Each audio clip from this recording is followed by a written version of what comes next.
Let's move on now, and we have another very interesting entrepreneur who is looking at plastic waste now more into different forms of the product. So I'd like to invite you from Zerud, the representative. I'm not able to catch your name here on the screen. May I request you to come forward and talk about your business? Hello. Yes, please go on. Yeah, good afternoon, sir. Is it David? Okay. Yeah. So David, I now got your name. So David, most welcome. Okay. Please introduce your company and share your experience. Okay. Good afternoon to everyone. Thank you for having us here. So my name is David Gogoi, and I am the co-founder of Zeran Manufacturing Private Limited. I have two more co-founders with me. So it started with a very simple college project in the year of 2018. We all are civil engineers. I mean, the three co-founders are civil engineers. So we were asked to do something in the this was our college, finally a college project where we were asked to do something with plastic waste and in the building material domain. So we thought, what can we do in the building material domain? So after thinking about it and getting into the drawing board, so we found out that the bricks fall into the building material domain, and bricks can be bricks in bricks the filler material can be used. Plastic can be one of the filler materials. So we did a lot of R&D in our college lab itself.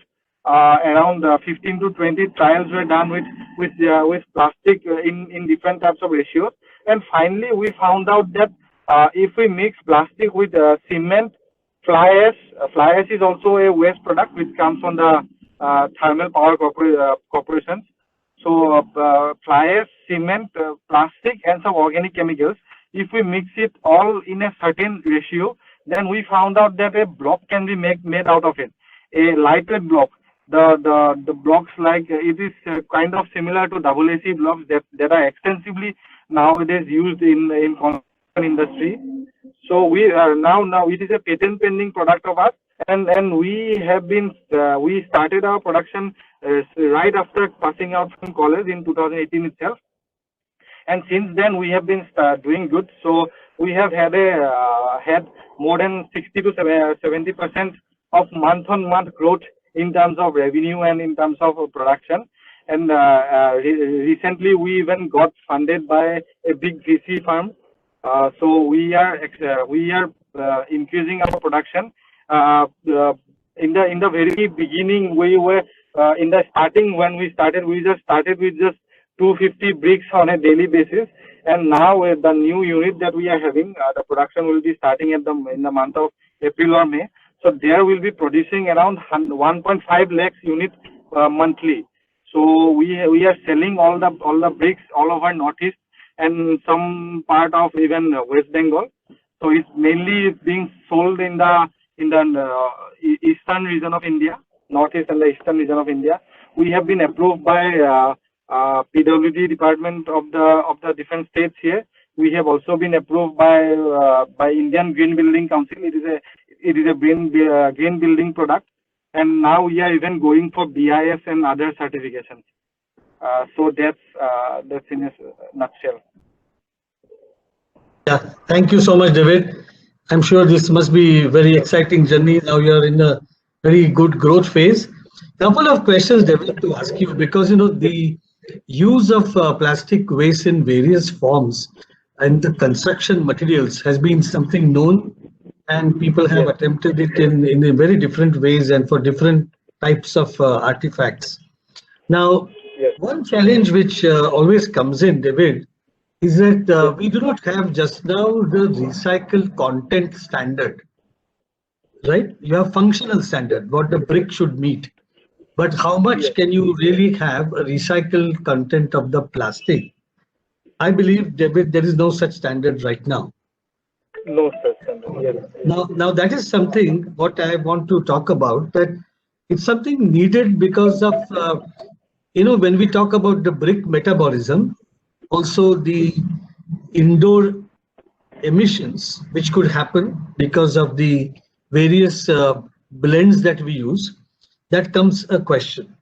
On the upside, if we were to have such standards very clearly defined, so then the market opens up much widely, right? Because you are producing something which the users are comfortable about, not just on the functional side, but also from the environmental perspective.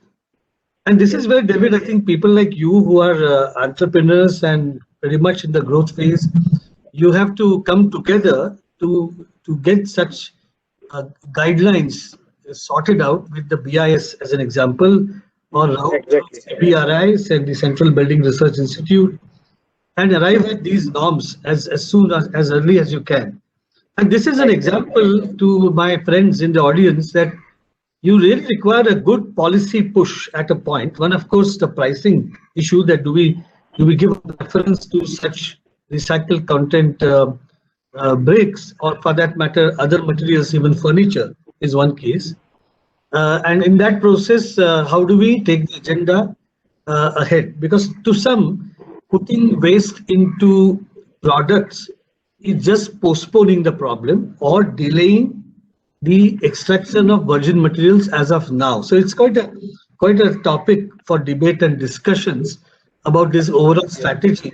But David, just to give you and all of you another dimension, that if you, David, think about also blending in other materials like sawdust, and you bring in sawdust also in this process of making composites, you have examples of huge industries, huge scale of industries who make, for example, railway sleepers using these blends.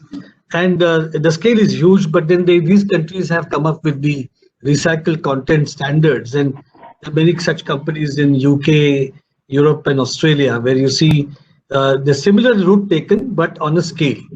So very exciting work, David. I think the way you are contemplating to go to the scale of making lakhs of bricks, all the best for that journey, and keep this in mind, the standards and the policy element. Think about that you all lobby, network, and push as much as you can to bring in clarity to the recycled content, which is allowable in these construction materials. So thank you very much, David.